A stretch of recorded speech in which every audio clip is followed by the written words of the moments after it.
Hi, welcome to my nightmare channel. Shravan, Shashank, Punit, Shreyas and Arav were 5 childhood friends from a small village in India. They grew up together, playing pranks and daring each other to do brave things. As they grew older, they drifted apart, but they always remained close in their hearts. One day, they decided to take a trip to an old, abandoned temple in the nearby forests. They had heard rumors of strange occurrences happening in the area, and they wanted to investigate. Shashank, being the bravest one, led the way, eager to find out what was going on. As they approached the temple, they could feel a sense of unease settling over them. The air was thick with the scent of jasmine, and the birds were nowhere to be heard.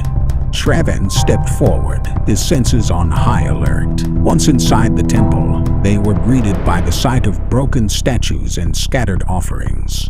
The walls were covered in cobwebs and the floor was covered in a thick layer of dust. They started to feel a chill run down their spines as they explored the temple. Suddenly, they heard a sound coming from one of the rooms. They all froze, unsure of what to do next. Shashank stepped forward, his flashlight shining into the room. To their horror, they saw a ghostly figure with glowing eyes and long, flowing hair standing in the canter of the room. The ghostly figure started to move towards them, its arms outstretched as if it was trying to grab them. Shravan stepped forward, his bravery shining through as he tried to communicate with the ghost. But as he got closer, the ghost disappeared, leaving behind only a chilling laugh that echoed through the temple. The group realized that they were not alone in the temple, and that they were in grave danger. They started to run, their footsteps echoing through the halls as they tried to find a way out.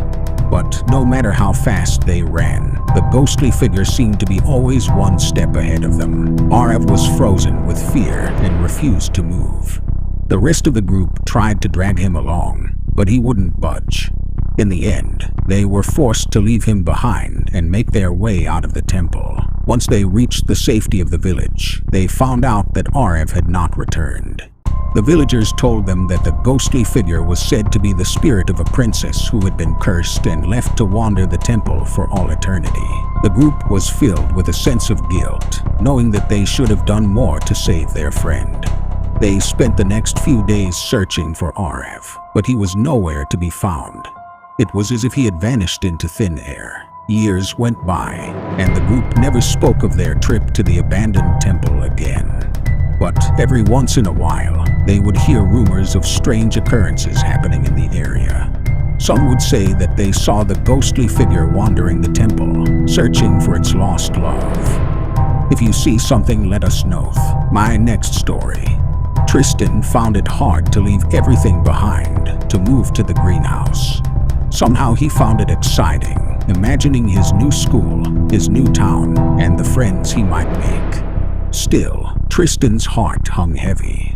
He left behind everyone he knew. What felt like every memory he had ever made was in that town. Suddenly, a flashback of him learning how to ride a bike in the driveway, followed by another when he was around 3 or 4. Mom was trying to explain to him what the moon was one night when he couldn't sleep. Tristan's eyes began to water, but he refused to cry though. He didn't want to upset his parents. His dad said, "We're here, champ." Tristan snapped out of it. Getting out of the car and standing in front of the greenhouse for the first time, an unsettling feeling came over him. The house looked smaller in person. It looked older than in the pictures on the Lista House Buyhouse app. Even the green seemed more depressing. It was darker and less appealing. Maybe it was bigger inside. No. Now looking over the house with the app open on his phone, Tristan could see how they used angles to make everything look bigger. Of course, his parents came and looked at the house in person, which was nice. He figured he just needed time to settle in. The family had spent the rest of the day moving furniture and unpacking. Tristan thought his room looked like his room, but it didn't feel the same. Tristan flopped down on his bed, exhausted mentally, emotionally, and physically. His mom peeked in the door. "You okay, bud?" "Yes, mother." "Mom, mother." "That sounds weird. Don't call me that." As you wish, mother. Mom sighs. Okay, you goofball. We're gonna hit the hay. We've got an early start tomorrow. I love you, Mom. I love you too, honey. Good night. Good night. He had a restless night lying awake with his thoughts. He had seen it right when he started to drift off to sleep. What was it he thought? A man. There's a man in the corner of the room. Tristan jolted to his feet. What the F? Where am I? He said out loud. Am I dreaming, he thought. Everything is so realistic. It looked to be a post-apocalyptic wasteland, but in black and white. Upon closer inspection, Tristan realized no, not in black and white. Everything is covered in dust or ash. The wind suddenly hit Tristan in the face. It was freezing and smelled of rot and decay. The sky began to clear. Tristan was on a bridge in a small town overlooking a bigger city. The sky was a weird mix of red, purple, and green. He had no idea if the sun was setting or rising. In his mind, Tristan already knew he wasn't dreaming. After all, when do you smell things in your dreams, see things vividly, and have cold air? No, this was nothing like a dream he had experienced before. On the other hand, there were no other reasonable explanations. He had to be dreaming. Had I woken up to the world's end? Am I dead? Is this hell? Tristan wasn't a perfect, but the worst thing he had ever done. Getting into a fistfight with Dax Johnson in the 8th grade. Everybody knew Dax deserved it. He had been picking on Tristan since the 5th grade. Dax hit his growth spurt early, and Tristan was an easy target. Nobody expected Tristan to hit his growth spurt over summer vacation, but when he did, Dax was small compared to Tristan. Tristan just ignored Dax, and Dax did the same. One day Tristan saw Dax picking on a 7th grader, and well, long story short, everybody learned that day Tristan was a force to be reckoned with. Tristan snapped back. I got to be dreaming, he thought. All right, focus. Wake up, wake up, wake up. He screamed. He tried hitting himself, pinching himself. Nothing, nothing, nothing.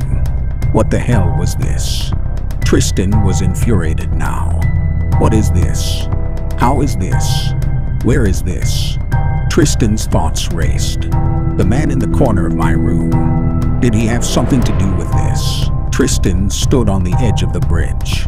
The riverbed lay dry below. Tristan thought, if I jump, I ought to wake up right. Just as Tristan mustered the courage to jump, a beastly voice came from behind.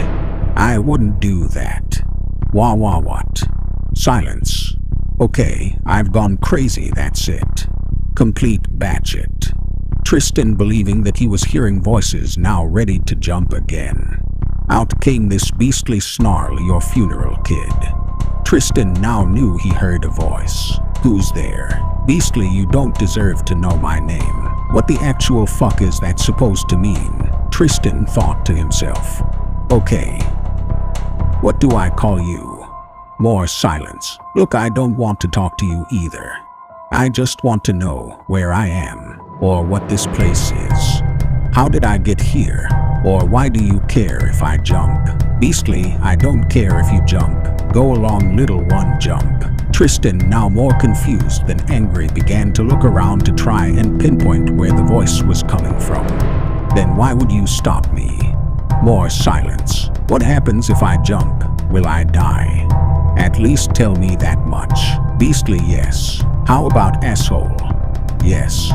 I'm going to call you as. Just then Tristan's mouth disappeared. Completely disappeared. He couldn't speak. Everything went completely dark. He couldn't see, but he could sense that there was something or someone directly in front of him. He felt like he was suspended in space. You could now feel Beasley's voice rumbling across the land. I wouldn't do that. Tristan could pick up from how the sound echoed that he was still on the bridge.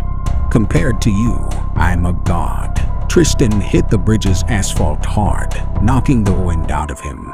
Gasping for breath, he now realized his mouth was back. Cold and terrified, Tristan ran to the closest building.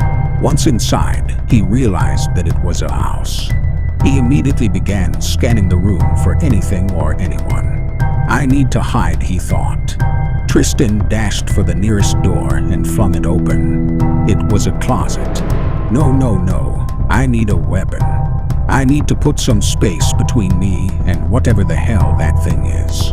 Thinking quickly, Tristan grabbed an old tattered coat from the closet and put it on. He ran outside and began running as fast as he could away from the bridge. A few blocks away, and after a left turn, Tristan was out of breath.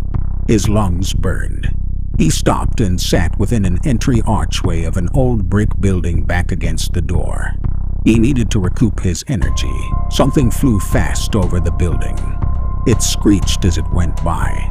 Tristan began pushing himself to his feet and then froze, sitting silent.